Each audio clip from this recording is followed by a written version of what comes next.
Yeah, I think we're good.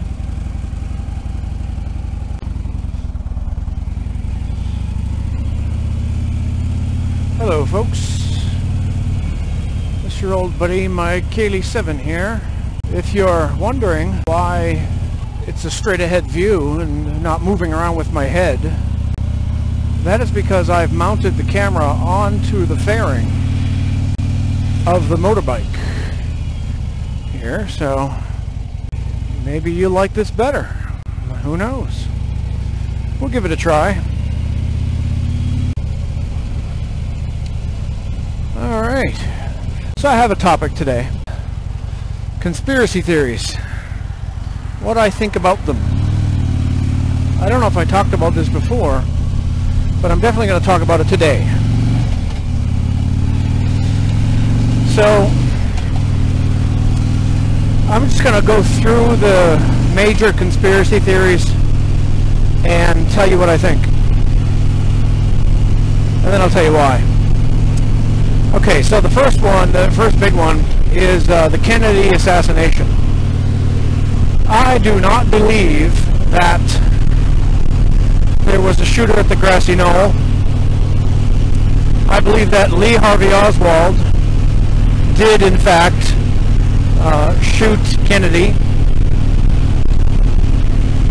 I've seen plenty of evidence. Oh, watch out there, people. And the evidence points to a lone assassin in that tower, or the book depository building. I don't want to argue any of these things with you. I'm just telling you what I believe.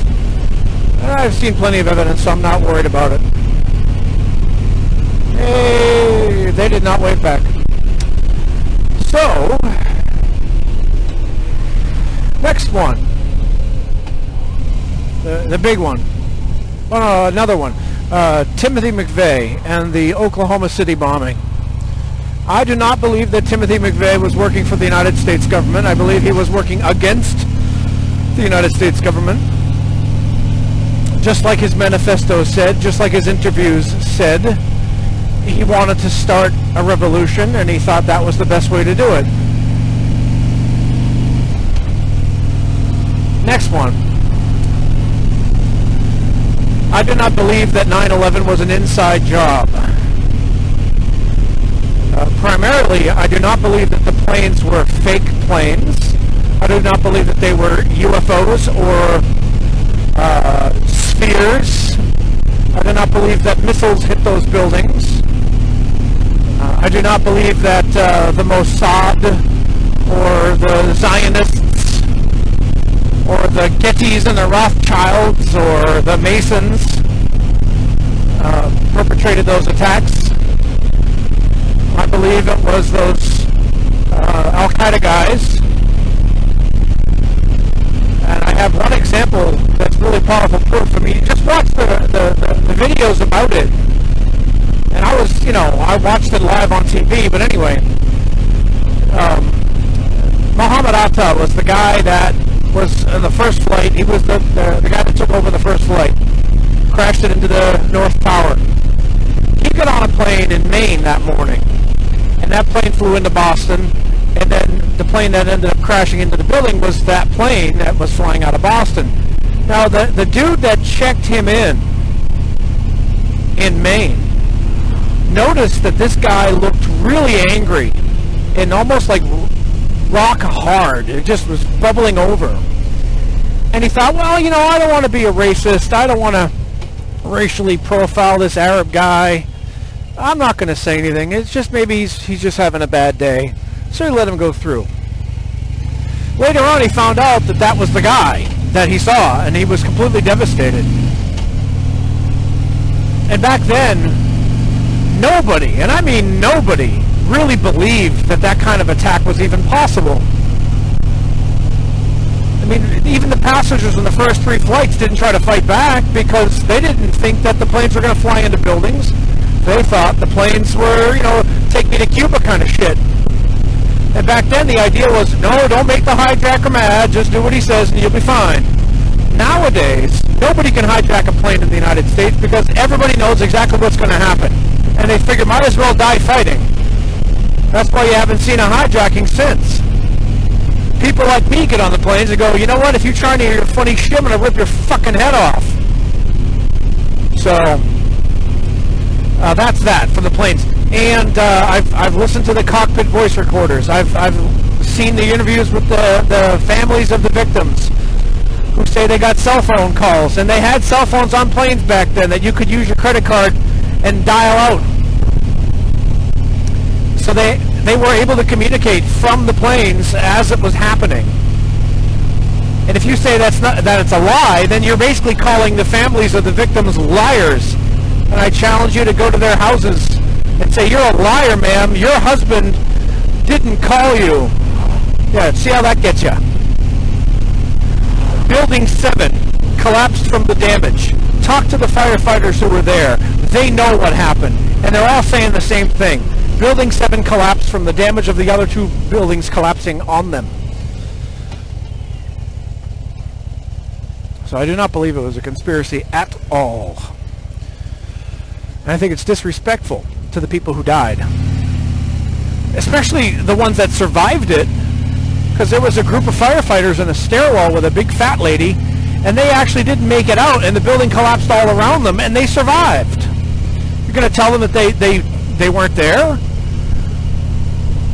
Some dude said that the girders of the buildings were painted with the same stuff that you use to detonate to make a building come down.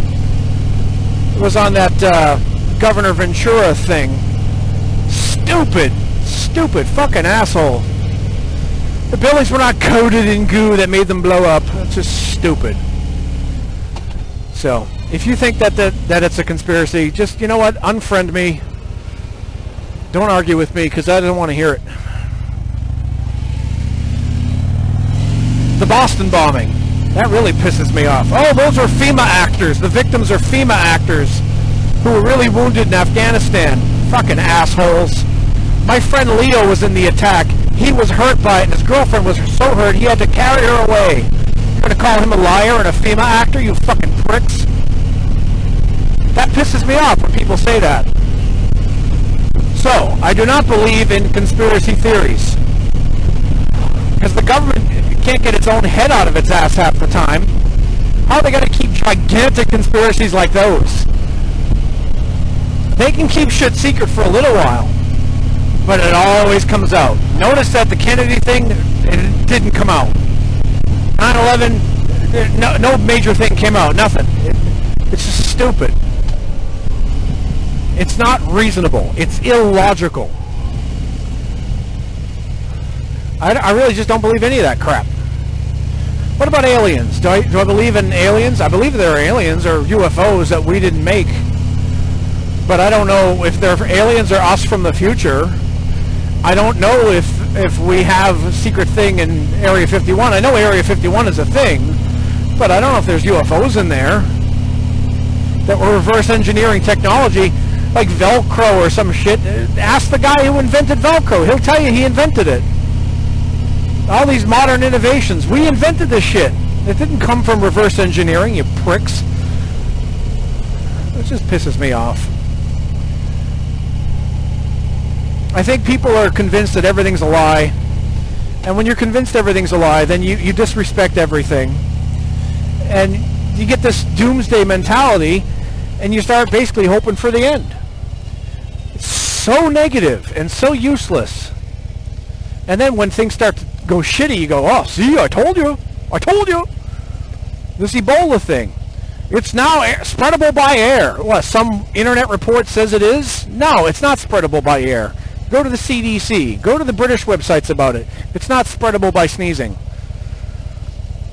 So when we're still here in 2016 and the money's still going and there aren't diseases killing everybody and there are no zombies, you're going to look back at this video and feel pretty stupid.